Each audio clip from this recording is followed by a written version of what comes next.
Bismillahirrahmanirrahim. Assalamualaikum warahmatullahi wabarakatuh. Alhamdulillah wassalatu wassalamu ala Rasulillah wa ala alihi wa sahbihi wa man da'a bi da'watihi wa istanna bi sunnatihi ila yaumil liqa'i rabbih wa ba'd. Subhanaka la ilma lana illa ma 'allamtana innaka antal alimul hakim. Rabbi shrah li sadri wa yassir li amri wa hlul 'uqdatam min lisani yafqahu qawli. Bapak-bapak, ibu-ibu, hadirin hadirat, alim ulama, cilik pandai yang beserta di gelar yang kecil tak dapat disebut nama, insyaallah kita semua hamba-hamba yang dimuliakan Allah Subhanahu wa taala. Amin ya rabbal alamin. Hadis yang akan kita kaji sungguh ini disebutkan dalam kitab Sunan Ibnu Majah. Sunan Ibnu Majah, bagi yang menerjemahkan dalam kurung HR Ibnu Majah. Hadis riwayat Ibnu Majah. Diriwayatkan dari sahabat Nabi bernama Abdullah Ibnu Abbas radhiyallahu anhuma. Kalau satu orang radhiyallahu anhu, dua orang radhiyallahu anhuma, kalau tiga lebih radhiyallahu anhum. Kenapa yang ini disebut radhiyallahu anhuma? Karena bapaknya juga seorang sahabat Nabi sekaligus paman Nabi, yaitu Abbas ibni Abdul Muttalib radhiyallahu anhu. Nama anaknya Abdullah ibnu Abbas. Ketika Nabi SAW meninggal, umurnya 15 tahun, anak muda, segar bugar. Ketika Nabi SAW meninggal dunia, masih remaja, tapi di antara sahabat Nabi, 7 yang paling banyak hafalan hadisnya, paling banyak riwayat hadisnya dalam kitab-kitab sunnah, di antaranya adalah Abdullah ibnu Abbas radhiyallahu anhu. Dia memiliki kelebihan, pernah didoakan Nabi, Allahumma faqihhu fid din wa 'allimhu ta'wil. Allahumma ya Allah, faqihhu fid din, dalamkan ilmu agamanya, wa 'allimhu ta'wil, ajarkan dia ta'wil, pemahaman Al-Qur'an. Oleh sebab itu dia disebut juga dengan turjumanil Qur'an, orang yang paling paham, dapat memahamkan orang lain tentang makna-makna Al-Quran.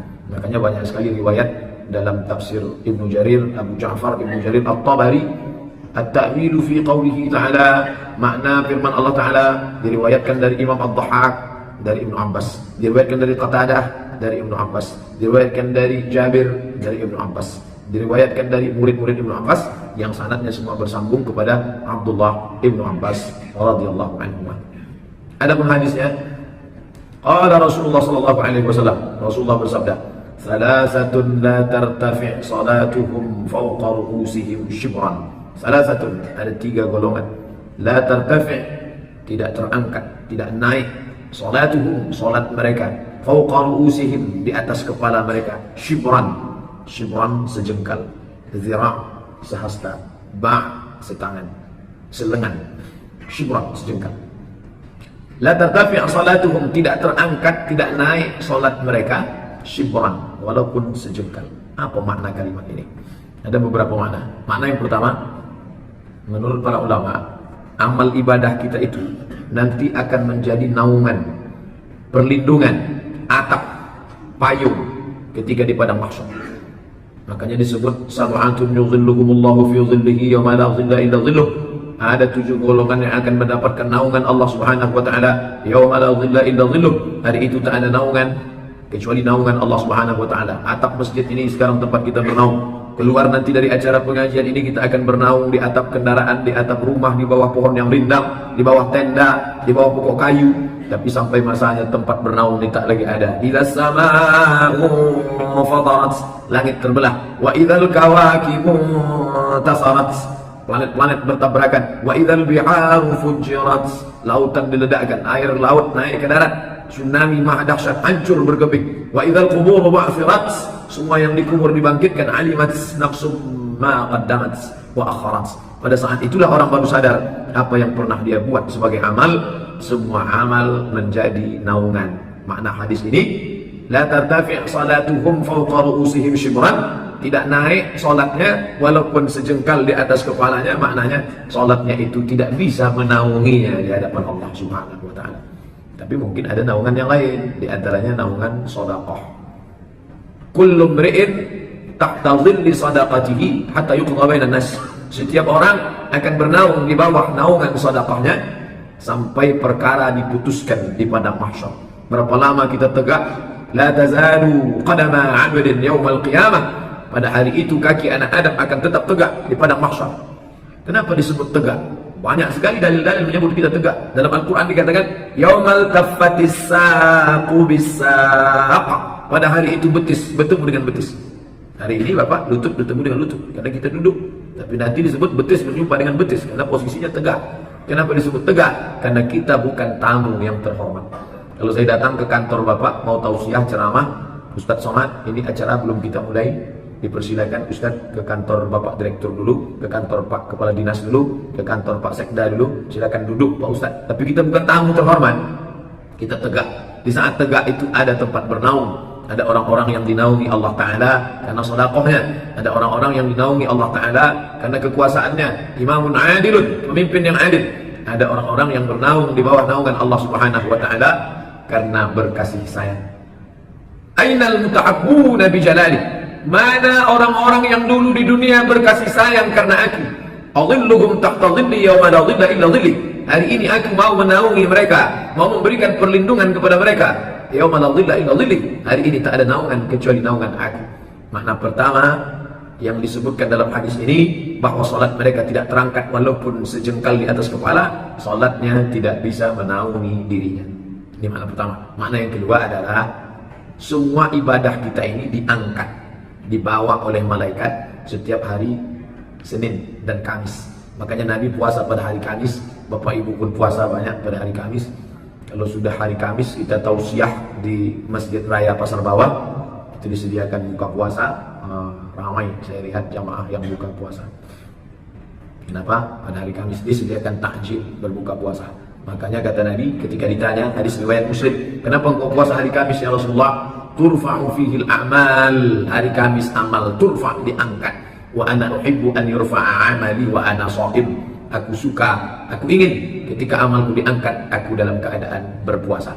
Menurut makna yang pertama, salatnya tidak terangkat walaupun sejengkal karena salatnya tak bisa menaungi dirinya. Masih syukur. Artinya sholatnya masih diterima, hanya sekedar tidak bisa menjadi naungan. Masih ada naungan yang lain, masih dinaungi dengan sedekah, masih dinaungi dengan jabatan, masih dinaungi karena persahabatan karena Allah. Tapi makna yang kedua yang lebih fatal, makna tidak terangkat walaupun sejengkal, sholatnya tak diterima Allah Subhanahu wa Ta'ala karena tidak terangkat, tidak bisa dibawa oleh malaikat, tidak cukup syarat. Nauzubillah. Makna pertama tak terlalu fatal, makna kedua fatal luar biasa. Solat tak diterima karena tidak terangkat. Jangankan terangkat dari bumi ke atas langit, ke Sidratul Muntaha, tidak terangkat shibran, sejengkal pun tak terangkat dari kepalanya. Jadi ya solatnya itu sekedar rutinitas saja. Solat, angkat takbiratul ihram, tasbih, takbir, tasyahud, salam, tidak dibawa. Bahasa lainnya mardud. Kalau diterima maqbul, kalau tak diterima mardud, tertolak. Salah satu penyebab amal ditolak man ahdatha, karena membuat-buat. Tidak diajarkan Nabi. Tak ada sunnah qauliyah, dalil ucapan. Tak ada fi'liyah, bukan perbuatan. Tak ada takririah, tidak ada ketetapan dari Nabi. Masih ada dalil yang tiga ini masih bisa diterima. Mungkin tak pernah dibuat Nabi, tapi ada ucapan Nabi. Mungkin tidak diucapkan Nabi, Nabi diam, tapi diamnya Nabi itu mengandung makna boleh. Jadi tidak mesti disyaratkan. Pernah tak dibuat Nabi? Pernah tak dibuat Nabi? Pernah tidak dibuat Nabi? Tidak disyaratkan mesti pernah dibuat Nabi. Tapi orang ini sholatnya tak terangkat sama sekali, walaupun sejengkal dari kepalanya. Nauzubillah. Siapakah orang itu? Dalam hadis ini disebut salasatun, tiga. La tartafi' salawatuhum, salatuhum, tak terangkat salat mereka fauqa ru'usihim, di atas kepala mereka, shibran, walaupun sejengkal. Yang pertama, imamun amma qauman wa hum lahu karihun. Rajulun amma qauman, seseorang amma ya ummu, imamun, seseorang yang menjadi imam bagi sekelompok kauman, kaum, seseorang yang menjadi imam bagi sekelompok kaum, wa hum lahu karihun, sedangkan orang itu tak suka kepadanya. Imam yang jadi pemimpin. Imam apa yang dimaksud nih Pak Ustaz? Dalam Islam imam itu dua. Yang pertama imamatun sughra, imam kecil. Yang kedua imamatun kubra, imam besar. Imam kecil, imam salat. Imam salat subuh kita tadi, itu imam kecil dalam masyarakat komunitas kecil. Kalau sampai imam tadi maju, lalu kemudian orang tak suka, maka imam itu termasuk yang salatnya tidak diangkat walaupun sejengkal dari atas kepalanya. Maka adakanlah survei Masjid An-Nur, buat kuesioner, apakah Anda suka dengan Ustadz Nazri? Ternyata 90% mengatakan tak suka. Maka sholat Ustadz Nazri tak terangkat walaupun sejengkal dari kepala. Tapi tengok dulu alasannya. Mengapa Anda tak suka? Ayatnya panjang betul. Saya maunya inna a'tayna sama kul kul kul. Beberapa hari yang lalu masuk WhatsApp pesan, Ustadz Somad, ya, siapa imam sholat Jumat waktu khotibnya Dr. Mustafa Umar? Saya tak tahu, karena saya tidak mengikuti siapa saja imam-imam sholat Jumat. Imam sholat Jumat itu banyak. Ada Ustadz Nazri, ada Ustadz Sofi, ada Ustadz Fulan, ada Ustadz Fulan. Saya tak tahu pas giliran siapa waktu Ustadz Dr. Mustafa Umar khutbah. Kenapa? Karena Ustadz Somad, waktu saya sholat Jumat itu, seumur hidup saya, rasanya itulah sholat yang diterima Allah Subhanahu wa Ta'ala. Meleleh air mata saya waktu suaranya sudah naik melengking, tak tahu rasa saya entah di mana Pak Ustaz. Begitulah perasaan saya. Saking kan hanyut dalam bacaan-bacaannya. Banyak di antara kita ini ketika mendengarkan bacaan imam, tegak dulu roh kita mendengar. Tadi saya Pak Ustaz rasanya Masya Allah. Paham Bapak ayat? Tidak. Tak mesti paham. Karena dalam Al-Quran dikatakan wa idza tuliyat 'alaihim ayatuhu, ketika ayat-ayat itu dibacakan zadatuhum imana, bertambah imannya, wa 'ala rabbihim yatawakkalun, dan mereka bertawakal hanya kepada Allah Subhanahu wa Ta'ala. Jadi makna rajulun amma qauman wa hum lahu karihun, orang yang maju menjadi imam sedangkan masyarakat itu tak suka sama dia. Kenapa? 3 sebabnya. Li fisqihi wa jahlihi wa bid'atihi. Begitu dalam syarah hadis ini. Dia maju, orang tak suka. Yang pertama, karena dia fasik. Yang kedua, karena dia jahil. Yang ketiga, karena dia pelaku bid'ah. Maju juga dia ke depan, orang tak suka. Ini imam yang model begini, tak terangkat sholatnya walaupun sejengkal dari kepala. Ini tak ada kaitan dengan imam. Ini kaitannya dengan Ayla 1343 NG. Ada mobil jamaah yang mau keluar. Dia tadi jadi imam, ada makmum mau pulang, tak bisa pulang, harap digeser. Maka kalau ada orang maju ke depan, saya banyak sudah tanya jawab kertas yang masuk, baik di masjid ini, masjid-masjid lain. Pak Ustadz, imam kami itu bacaannya tak betul, tapi kami mesti juga menjadi makmumnya karena dia tak mau mundur-mundur. Maka saya sarankan bermusyawarahlah, buatlah tim fit and proper test imam. Ada salah seorang sahabat saya, kemarin dia curhat sama saya, Ustadz Somad, ya, saya diangkat jadi ketua masjid.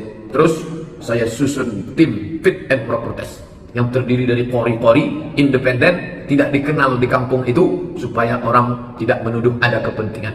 Terus apa yang dilakukan? Semua imam-imam itu kami tes lagi ulang. Ternyata ada yang tidak lulus, sudah jadi imam 26 tahun. Inilah yang sekarang sedang menimbulkan fitnah. Dikatakanlah saya begini, saya begini, saya begini. Saya bilang, la takhaf, jangan takut, wa la tahzan, jangan sedih. Innallaha ma'ana. Allah bersama Bapak, Allah bersama kita. Yang penting niat Bapak baik. Niat Bapak apakah ingin menyingkirkan orang? Tidak. Niat Bapak ingin mencampakkan orang? Tidak, Pak Ustaz. Demi Allah, tidak. Lalu apa niatnya? Saya ingin ibadah umat ini terpelihara, terjaga. Karena selama ini bacaan tak betul. Dan tim yang disusun ini murni, tak ada unsur politis, tak ada unsur kepentingan. Niatnya murni untuk menjaga ibadah umat supaya terjaga. Rupanya like and dislike, faktor suka tak suka. Kalau sudah suka, baik semuanya. Kalau sudah tak suka, yang perbuatan baik pun dikatakan salah. Saya kuatkan hatinya, jangan takut, jangan sedih. Karena orang yang memakmurkan masjid itu ingat sifatnya. 5. Innama ya'muru masajidallah. Orang yang memakmurkan masjid, man amana billah, beriman kepada Allah, wal yawmal akhir, hari akhirat, wa aqamas shalah, menegakkan salat, wa atas zakat, menunaikan zakat. Ini yang kelima nih, banyak yang tak bisa. Walam yakhsha illallah, dia tidak takut melainkan hanya kepada Allah saja. Bapak buat fit and proper test imam, takut Bapak orang marah, takut Bapak imam yang sudah lama tersinggung, tak peduli. Yang penting ibadah umat terjaga. Dan bagi yang sudah tak layak lagi, tak usahlah kita maju. Saya heran, apa yang kita inginkan maju menjadi imam? Yang kita kejar itu apa? Ustadz Somad tuh dia pandai ngomong aja tuh, di masjid dekat rumah dia betul lah yang ingin jadi imam. Dah, saya ketua masjid, dia begini ketua masjid nih. Ketua masjid, di situ ada mahasiswa 2 orang, bacaannya bagus, suaranya bagus. Tak pernah saya maju ke depan. Saya bilang, maju silakan, maju. Kalian menjadi imam, maju. Pertama gunanya untuk pengkaderan. Kita pertahankan, kita jadi imam, kita undang mati. Dia masih panjang lagi umurnya. Mahasiswa ini masih umur 25, semester 1, semester 2, 23, 22. Nanti dia akan menjadi imam di tempat lain. Pede dia.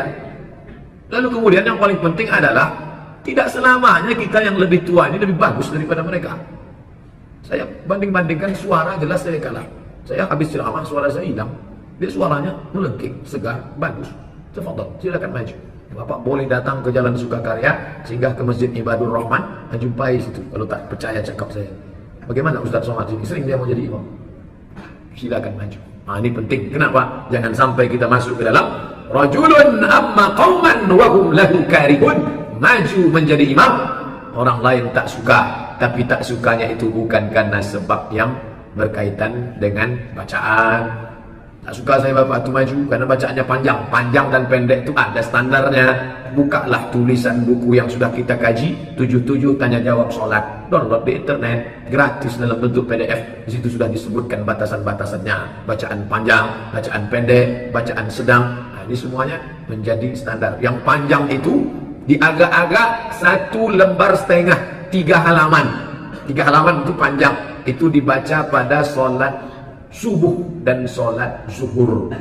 Itu namanya bacaan tiwal mufassal, panjang. Sedangkan yang sedang itu dibaca pada sholat asar dan sholat isya. Itu yang sedang, agak-agak 1 lembar ke bawah, 2 halaman. Sedangkan yang pendek 1 halaman atau setengah halaman itu diukur pada sholat maghrib. Maghrib pendek, zuhur subuh panjang, asar dengan isya sedang. Siapa yang mengukur standar itu? Imam An-Nawawi dalam kitab Al-Adhkar.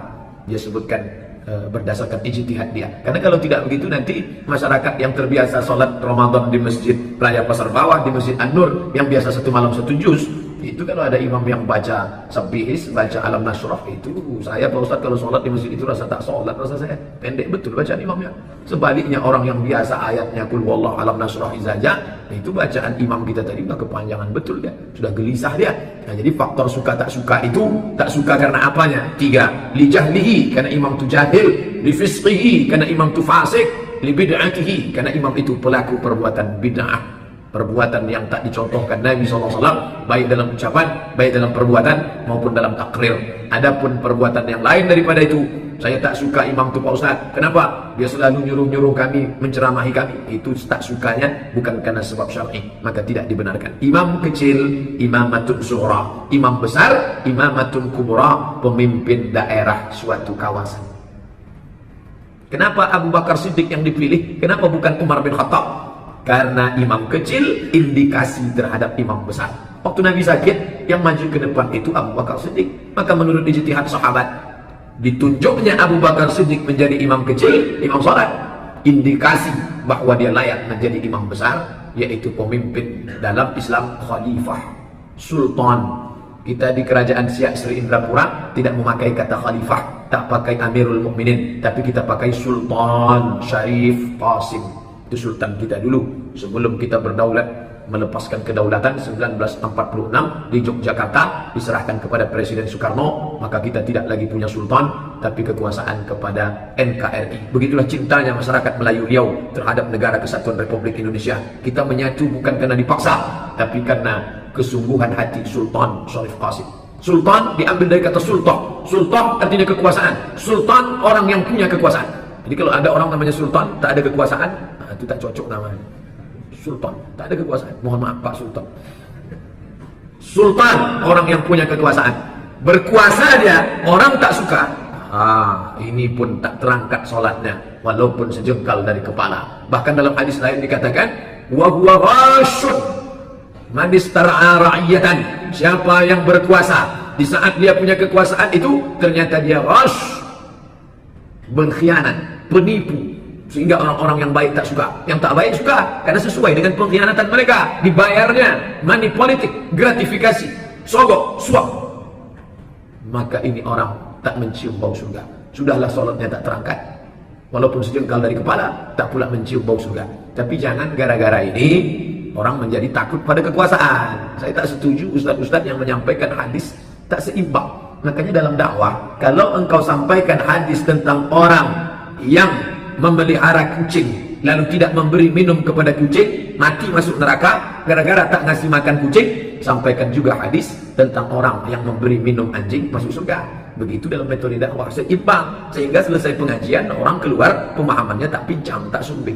Kalau tak begitu, oh, menahan kucing sampai tak ngasih makan masuk neraka. Sementara ada hadis lain, memberi minum anjing masuk surga. Hadis itu jangan dipahami tentang memelihara anjing dan merah kucing.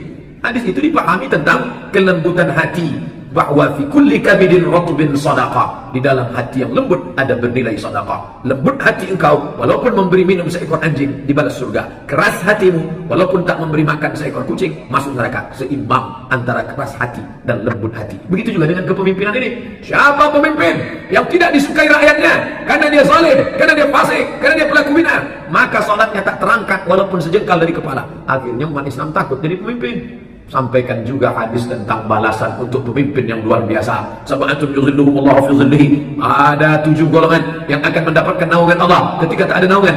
Imamun adilun, pemimpin yang adil. Mesti seimbang. Maka kalau ada anak-anak kita dari sekarang sudah nampak bakat-bakat politiknya. Anak saya ini Pak Ustadz sekarang sudah jadi ketua kelas. Kemarin waktu semester 1 kuliah jadi kosma, kemudian pula sekarang jadi ketua senat, kemudian terpilih lagi jadi presiden BEM, Badan Eksekutif Mahasiswa. Bagus, ambil fakultas Fisipol, ilmu sosial, ilmu politik. Nanti dia yang akan menguasai politik. Orang yang mengharamkan politik, politik haram. Kekuasaan itu politikus, hanya layak dipegang oleh tikus. Orang yang tidak mengerti politik, yang buta politik, dia tidak sadar bahwa harga berasnya itu ditetapkan oleh politik. Harga baju koko kainnya itu siapa yang menetapkan? Politik. Makannya politik. APBD untuk masjid, berapa masjid ini dapat dari anggaran negara? Politik. Sampai pada listrik, api, lampu tiang listriknya itu pun ditentukan oleh politik. Maka jangan sampai orang anti politik. Ketika umat Islam diajarkan jauhi politik, politik itu haram, politik kekuasaan batil, akhirnya politik diambil orang lain. Tapi ketika orang Islam memegang kekuasaan politik, engkau mesti menjaga umat ini. Karena kalau tidak, maka salatmu tak terangkat walaupun sejengkal dari kepala. Tiap malam safari Ramadan, salat tarawih ke sana, ke masjid ini, beri bantuan. Nabi mengatakan, rajulun amma qauman, ada seorang yang menjadi pemimpin, wa hum lahu karihun, sedangkan orang tidak suka kepada dia karena perbuatannya jahil, fasik, bid'ah. Apa jahil itu Pak Ustaz? Jahil itu lawan daripada alim.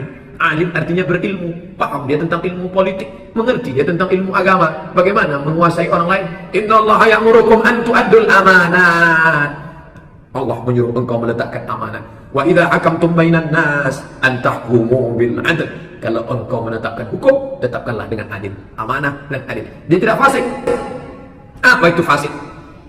Melakukan perbuatan dosa secara terus-menerus dengan sengaja, itu fasik.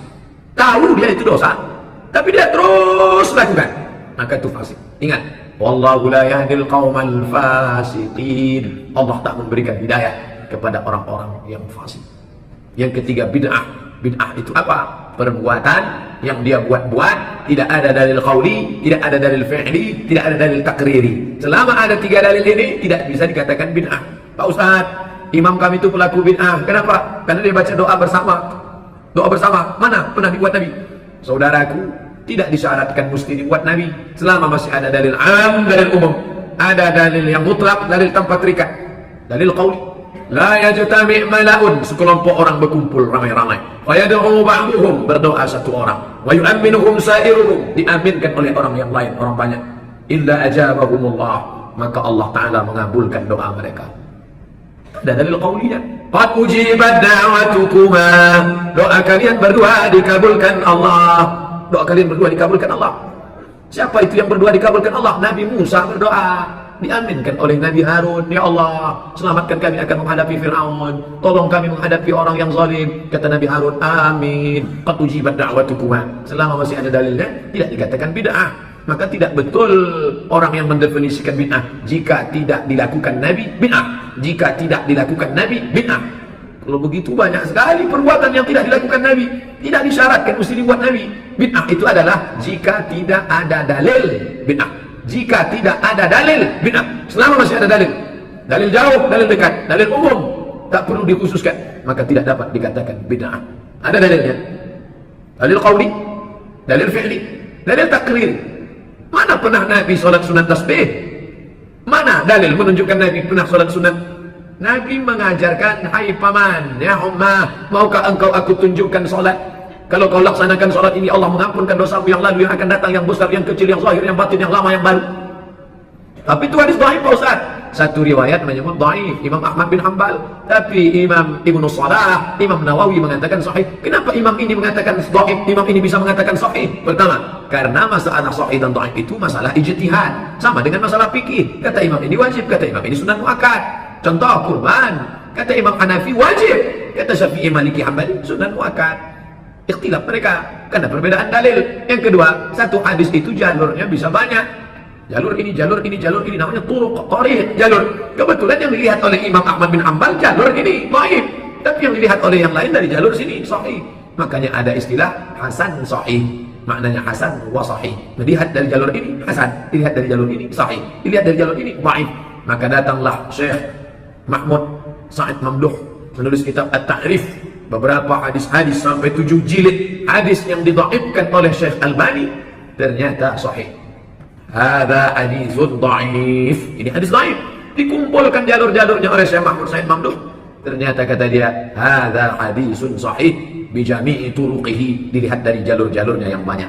Ini tentang masalah dhaif dan sahih. Bapak Ibu yang dimuliakan Allah Subhanahu wa taala.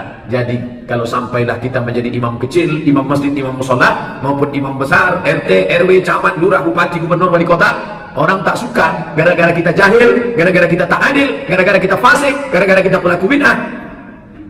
La tartafi' salatuhum fawqa ru'usihim shibran. Salatnya tak terangkat walaupun sejengkal. Bolak-balik berdoa, Rabbana taqabbal minna salatana. Ya Allah, terimalah salat kami. Salat engkau tak diterima, tak diangkat malaikat walaupun sejengkal dari kepala. Kenapa? Karena engkau memimpin orang, orang lain tak suka karena kau fasik, karena kau jahil, karena engkau pelaku bid'ah, melakukan perbuatan yang tak ada dalilnya sama sekali.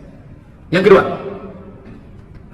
imra'atun batat wa zawjuha 'alaiha sakhitun. Imra'atun, perempuan, batat, tidur.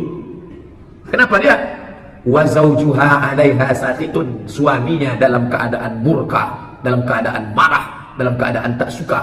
Maka perempuan ini kalau mati, meninggal dunia, solatnya tak terangkat walaupun sejengkal dari kepala, tak diterima Allah SWT. Oh, enak sekali laki-laki ini Pak Ustaz. Maka muncullah orang-orang yang meneliti hadis dari kalangan sekuler dan liberal, menyusun sebuah apa yang disebut misoginis. Misoginis artinya orang-orang yang mengatakan hadis itu condongnya hanya kepada lelaki saja, perempuan saja yang selalu direndahkan. Banyaklah jamaah bertanya ke saya, Pak Ustadz, ya katanya perempuan itu banyak masuk neraka ya Pak Ustadz. Termasuk salah satu yang dituduh hadis misoginis, mengatakan perempuan banyak masuk neraka. Perempuan yang tidur dalam keadaan dimurkai suaminya, sholatnya tak diterima. Perempuan inilah sumber fitnah di hari zaman, akhir zaman. Banyak orang masuk neraka gara-gara perempuan. Menyampaikan hadis jangan disampaikan sepotong-sepotong. Kalau menyampaikan hadis tentang banyak fitnah perempuan, banyak masuk neraka perempuan, perempuan yang tidur dalam keadaan dimurkai suaminya masuk neraka, sampaikan juga hadis-hadis tentang keutamaan perempuan. Ya Rasulullah, ya, man ahaqqun nas bi husni suhbati. Siapa orang yang paling layak mendapatkan baktiku? Ummuka. Tsumma man ummuka? Tsumma man ummuka? Ibumu, ibumu, ibumu. Hadis kedua, ya Rasulullah, ya, aku ingin perang jihad fisabilillah. Katanya kalau aku mati syahid, aku tidak merasakan sakratul maut, aku tidak akan merasakan azab kubur, amalku tidak akan dihisab, langsung masuk surga. Apa kata Nabi? Ala kamin ummin, ibumu masih hidup, emakmu masih ada? Masih ya Rasulullah. Ilzam rijlaiha fatammal jannah. Urus tapak kakinya, kau dapati surga di sana. Makanya muncul ungkapan al-jannatu tahta aqdamil ummahat. Surga di bawah tapak kaki ibu. Jangankan kau urus kepalanya, jangan kau mandikan dia, jangankan kau belikan bajunya. Ilzam rijlaiha, tapak kakinya kau urus, fatammal jannah. Surga kau dapatkan di sana. Nanti kalau datang seorang laki-laki ke kota Madinah ini, kalian minta doa kepada dia. Doanya makbul, tak terhijab, tak terdinding. Mustajabud da'wah. Siapa dia ya Rasulullah? Wais Al-Qarni. Hidup di zaman Nabi, tapi tak berjumpa dengan Nabi. Nabi perang Badar, Nabi perang Uhud, dia tak pernah ikut berjihad. Sahabat heran, kenapa orang ini yang tak pernah ikut Nabi, tak perang dengan Nabi, tak pernah. Sementara sahabat ada yang membawakan sendal Nabi, ada yang membawakan air wudhu Nabi, patah giginya, berdarah pelipisnya, mati. tapi orang ini malah doanya makbul. Kata Nabi, pokoknya nanti kalau dia datang, kalian minta saja doa kepada dia, karena doa dia makbul. Setelah Nabi SAW meninggal, barulah dia datang. Orang ramai-ramai menjumpai dia. Kenapa doamu makbul, wahai Uwais Al-Qarni? Ternyata dia tidak datang ke Madinah waktu Nabi masih hidup, karena dia merawat ibunya di Yaman. Masirata syahrin, 1 bulan perjalanan dari Madinah, dari Makkah ke Yaman. Ibu perempuan, itu kan perempuan. Bagaimana dengan anak perempuan? Perempuan diangkat derajatnya. Man ala thalatha banatin, siapa yang merawat 3 orang anak perempuan, fa'addabahunna, dididiknya dengan pendidikan Islami yang baik, sopan santun, disuruh pakai jilbab, disuruh pakai baju kurung, baju panjang. Wa zawwajahunna, dinikahkannya dengan orang baik-baik. Wa ahsana ilaihinna, dia buat baik sampai mati. Kasih makan halal, pendidikan yang baik, SD IT, SMP IT, SMA IT, Islamic boarding school, hafal Quran, hafal hadis, tata krama, sopan santun, baik, menjaga cakap, tutur kata, budi bahasa, menutup aurat. Wa zawwajahunna, nikahkan dengan orang baik-baik. Tanyakan suaminya apa basic agamanya, berakhlak apa tidak. Wa ahsana ilaihinna, dia buat baik sampai mati. Falahul jannah, surgalah baginya. Jadi jangan dikaji tentang hadis-hadis yang seolah-olah, bukan sebenarnya, seakan-akan. Karena yang menceritakan hadis itu siapa? Orientalis, Oriental Timur. Orientalis orang Barat yang mengkaji Timur. Dia orang Barat mengkaji hadis. Namanya siapa? Goldziher, Ignaz Goldziher. Namanya siapa? Aren Jan Wensing. Dari namanya saja sudah tahu kita Goldziher ini orang tak pernah mandi wajib, orang tak sunat, tak ada sanadnya. Dia baca saja hadis itu, dari awalnya kepalanya itu sudah rusak, tidak objektif. Memang dari awal dia sudah benci Nabi, benci hadis Nabi, lalu dia kumpulkan hadis-hadis melecehkan perempuan, padahal bukan melecehkan perempuan. Nabi bercerita tentang fakta dan data. Pak Ustaz, apa betul kami ini paling banyak nanti masuk neraka? Kata Ustaz kemarin ceramah, perempuan kalian banyak masuk neraka. Ditanyakan itu kepada Syekh Ibn Utsaimin. Syekh, ya, apa makna hadis paling banyak masuk neraka? Karena perempuan itu jumlahnya paling banyak. Di neraka dia banyak, di surga dia juga banyak. Pengajian-pengajian di mana-mana masjid, banyak perempuan. Di sini saja sedikit perempuan, karena subuh banyak yang tak bisa datang sendiri. Tapi di masjid lain, BKMT, kalau sudah pengajian, ramai perempuan. Di mana-mana masjid, banyak perempuan. Jadi kalau dikatakan perempuan banyak masuk neraka, karena memang jumlah perempuan lebih banyak. Di neraka banyak, di surga pun banyak juga. Masuk akal, rasional. Tapi tentang masalah perempuan banyak melaknat cakap, itu pun tak dapat dipungkiri. Memang banyak perempuan dicakapnya lebih banyak daripada laki-laki. Kalau ada laki-laki banyak cakap, itu dia mungkin mengikut-ikut perempuan. Oleh sebab itu maka ungkapan Nabi tentang masalah imra'atun, seorang perempuan batat, tidur di waktu malam, wa zawjuha 'alaiha sakhitun, kemudian suaminya dalam keadaan murka, marah kepada dia, maka di situ dijelaskan ulama marahnya itu karena apa? Karena perempuan itu tidak menunaikan kewajibannya sebagai perempuan. Murka suaminya, maka perempuan itu la tartafi salatuhum, tidak terangkat salatnya shibran, walaupun sejengkal. Apakah berlaku itu kalau dibalik? Dibalik, seorang istri murka kepada suami, apakah itu juga bisa terjadi? Salat suami tidak terangkat? Ya. Siapa yang mengatakan demikian? Wa qala al-muzhir wa kadzalika al-aksu. Imam Al-Muzhir berkata, itu pun berlaku juga pada laki-laki sebaliknya. Kalau tadi dikatakan seorang istri yang tidur di waktu malam, suaminya dalam keadaan murka karena dia tidak menunaikan kewajibannya sebagai istri, maka salatnya tak terangkat walaupun sejengkal. Maka wa kadzalikal aksu, begitu juga sebaliknya. Seorang istri yang marah kepada suami, kenapa dia marah? Karena suami tak melaksanakan 5, tidak ada nafkah makan, tidak ada nafkah tempat tinggal, makan, pakai, tempat tinggal, pendidikan, perhatian. Ingat, laki-laki pun juga sholatnya tak terangkat sejengkal dari kepala, gara-gara dia tidak menunaikan kewajibannya yang merupakan haknya. Saya tak ingin dengan mengkaji hadis orang malah menikam Nabi Muhammad SAW. Tengok tuh, Nabi kalian itu bias gender. Ini orang-orang yang mengkaji gender-gender ini, dia tak tahu gender itu isu dari Barat punya. Karena orang Barat menekan perempuan itu luar biasa. Orang Yahudi melarang perempuan baca kitab suci. Perempuan tak boleh baca kitab suci. Dulu pada masa abad pertengahan, perempuan itu ditekan. Tapi Islam mengangkat derajat perempuan yang luar biasa. Sampai-sampai kunci surga ada pada perempuan. Surga di bawah tapak kaki perempuan. Maka Islam tidak pernah mendiskreditkan perempuan. Adik-adik remaja, bapak-bapak, ibu-ibu yang sedang membaca di internet bahwa Islam itu melecehkan perempuan, perlu dilihat itu tulisan orang yang otak kepalanya bekudis. Tak betul dari awal, niatnya sudah salah, berguru kepada orientalis, maka hasilnya pun begitu juga. Maka dalam Islam diajarkan, Islam mengangkat derajat perempuan, tapi ketika perempuan ini tidak menunaikan kewajibannya, lalu suaminya murka. Hadis ini menyatakan dengan jelas, imra'atun, ada perempuan batat tidur di waktu malam, wa zawjuha 'alaiha sakhitun, suaminya dalam keadaan murka, mati dia, salatnya tak terangkat walaupun sejengkal dari kepala. Artinya, jagalah aturan kita masing-masing. Sebagai suami, tunaikan kewajiban kita menjadi hak istri kita. Makan sudah kasih, sudah Pak. Pakaian sudah, sudah. Tempat tinggal, sudah. Pendidikan, sudah. Perhatian, sudah. Cukup. Begitu juga dengan perempuan. Apa yang dia suruh sudah saya lakukan, Pak Ustaz. Dia tak juga suka sama saya. Itu berarti ada sesuatu. Something wrong. Oleh sebab itu dalam Islam diajarkan hak, tunjuk, ajar. Bukan pada saat nasihat pernikahan. Nah, ini perlu diluruskan. Kenapa banyak laki-laki perempuan tak tahu hak dan kewajibannya? Sudahlah di sekolah dia tidak ada pendidikan agama, tinggal di lingkungan masyarakat tidak memperdulikan agama, orang tua pula tak ada tunjuk ajar, tak pernah mementingkan agama, laptop dibelikan, iPad dibelikan, mobil dibelikan, motor dibelikan, tapi agama tak pernah dikasih. Akhirnya dia blank agama. Satu-satunya bekal dia untuk rumah tangga hanya nasihat pernikahan yang disampaikan oleh Al-Mukarram Haji Abdul Somad LCMA jam 1:30 siang. Undangan jam 8. Ustaz, besok jangan sampai terlambat, yang datang jam 8 nasihat pernikahan anak kami. Iyalah, datang jam 8, petatah, petiti, pantun, burung merbak, burung balam sampai jam 9. Dari jam 9, buah mangga, buah krini, buah duku, buah langsat, masuk jam 10. Habis itu bersilat pula lagi, sampai jam 11. Habis itu serah-serahan, habis itu menangis-nangis pula lagi. Dulu anak tuh menangis di depan orang tua, ampunkan aku ya ma, aku sudah menyusahkan umat. Dulu anak tuh, sekarang enggak. Orang yang membacakan, oh ibu, berapa banyak dosaku padamu. Lalu ibu itu bilang, engkau sudah aku maafkan wahai anak. Lama saya mendengar, kebetulan duduk di sebelah saya tokoh adat Melayu. Saya tanya, Pak, ini dari mana datang sandiwara radio? Entahlah, aku pun tak tahu dari mana datang. Dikatakan ini adat Melayu Riau. Apa ada? Tanya pada tokoh lembaga adat Melayu, dari mana datang budaya ini? Lama, sudahlah jam 1:30 barulah kepada Al-Mukarram Haji Abdul Somad dipersilakan menyampaikan nasihat pernikahan.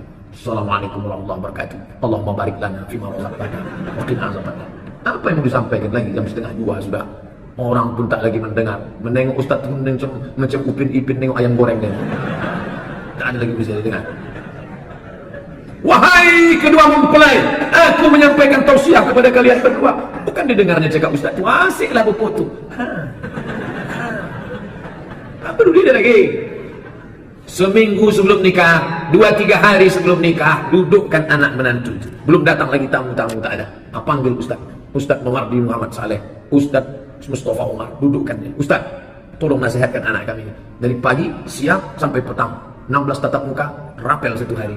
Dudukkan dia, apa hak kewajibannya, biar tahu dia. Nenek mama bagian adatnya, adat besan di sarak, sarak besan di kitabullah. Ikulah ulangan awak dulukan.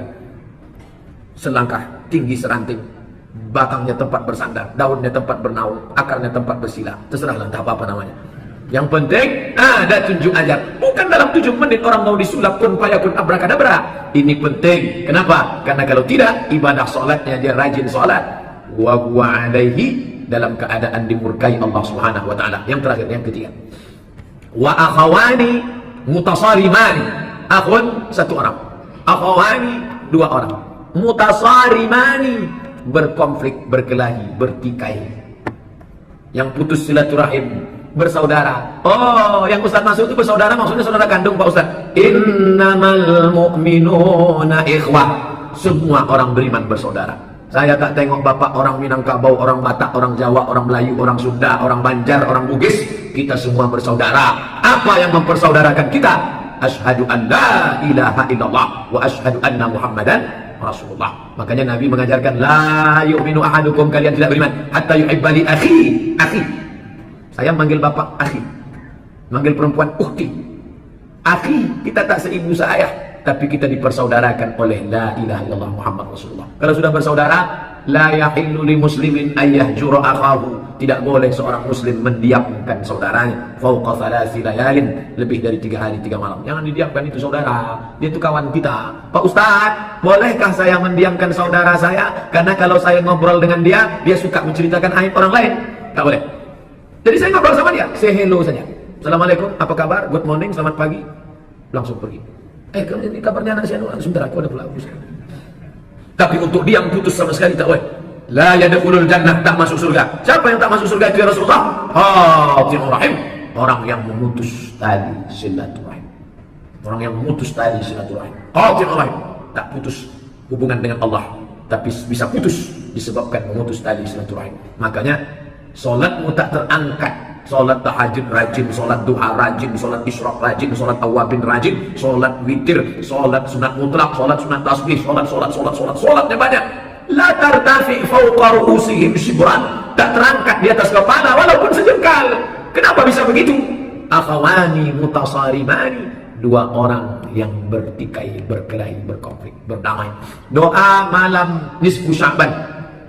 Innallaha ittala Allahu ala jami'i khalqihi lailatan nisfi min Sya'ban. Pada malam nisfu Sya'ban Allah memperhatikan semua makhluknya. Oh, di malam yang lain Allah tak perhatikan, Allah perhatikan. Tapi malam nisfu Sya'ban ada perhatian khusus. Fa yaghfiru li jami'i khalqihi, siapa yang beristighfar, siapa yang berdoa, ku ampunkan. Illa, kecuali 2. Siapa dia? Musyrik, orang yang mempersekutukan Allah. Yang kedua, musya'in, yang berkelahi, berkonflik, tak berdamai.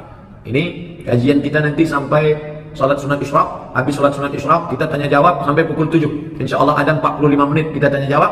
Habis itu pukul 7 yang mau sarapan. Habis itu kita langsung pergi ke halaman Tanah Lapang SPN, akan menghadiri zikir akbar bersama Al-Mukarram Al-Ustaz Haji Arifin Ilham, datang dari Jakarta. Selama ini kita melihat wajahnya di TV, berzikir, Astaghfirullahaladzim, ampunkan doa kami ya Allah. Doa engkau tidak diterima, solatmu tak terangkat sejengkal dari kepala, jangankan naik ke Sidratul Muntaha, sejengkal pun tak terangkat. Kenapa? Karena engkau akhawani mutasarimani, masih lagi belum berdamai. Dalam hatimu tak ada kedamaian. Allahumma antas salam, engkau maha damai, wa minkas salam, dari engkau kedamaian, wa ilaika ya'udus salam, kepada engkau kembali kedamaian. Fahayyina rabbana bis salam, hidupkan kami dalam kedamaian, wa adkhilnal jannata daras salam, masukkan kami ke dalam surga yang penuh dengan kedamaian. Tapi hati tak damai. Kenapa? Masih lagi sikut kiri sikut kanan berkelahi. Sebelum tidur malam, maafkanlah orang-orang yang pernah menyakiti, menyumpah serapah. Ku maafkan dia semuanya ya Allah. Salat witir, ini yang paling berat. Puasa sunat berat, tapi banyak orang tahan makan, tahan minum. Kemarin sampai puasa 3 hari 9, 10, 11. Tapi akhawani mutasarimani, 2 yang berkelahi, berkonflik. Kalau belum bisa, maka kita sekedar jumpa saja. Assalamualaikum, apa kabar? Maaf lahir batin. Dah. Kalau lama-lama nanti ngobrol, diajaknya saya menceritakan sipulan-sipulan. Orang yang suka menceritakan aib orang lain di depan kita, ingat, besok ketika kita tak ada, kita pula yang diceritakan kepada orang lain. Itu hukum pasti. Jangan mau ikut menceritakan aib orang lain. Kalau jumpa kawan, sahabat, saudara mengajak kita menceritakan aib orang lain, besok pagi ketika kita tak ada, kita pula yang akan diceritakan kepada orang lain. Bapak Ibu yang dimuliakan Allah Subhanahu wa taala, akhwani mutasalimani. Kenapa kita bisa berhubungan baik sampai subuh kali ini? Karena kita sudah terselamatkan dari akhwani mutasalimani. 2 orang yang berkonflik tapi tak dapat berdamai dalam hukum Allah Subhanahu wa taala. Bahwa menghindar, oke. Ingat, menghindar bukan berarti putus. Yang tak boleh itu putus. Saya sekedar menghindar aja di Pak Ustaz. Saya kalau tetap nanti sama dia banyak kekacauan. Oke, menghindar. Tapi SMS selamat tahun baru hijrah 1438. Semoga kita selalu istiqomah. Harus. Dan saya putus sama sekali. WhatsApp grup, mohon maaf zahir dan batin. Harus. Aku hanya menghindar saja. Karena kalau tak menghindar, aku tak tahan cakapmu kasar. Ngomong sama kamu di 5 menit, menit pertama saja yang damai, menit kedua, ketiga hancur macam kaca jatuh ke batu. Menghindar, tapi putus tidak. Bapak Ibu yang dimuliakan Allah Subhanahu wa taala, kita sudah masuk waktu 6:10, sedangkan syuruk kita sekarang pas 6:10. Maka kita sholat sunat isyraq 2 rakaat. Selesai itu kita lanjutkan tanya jawab. Terima kasih atas segala perhatian. Mohon maaf atas segala kesilapan. Subhanakallahumma wa bihamdika asyhadu an la ilaha illa anta astaghfiruka wa atubu ilaik. Wassalamualaikum warahmatullahi wabarakatuh.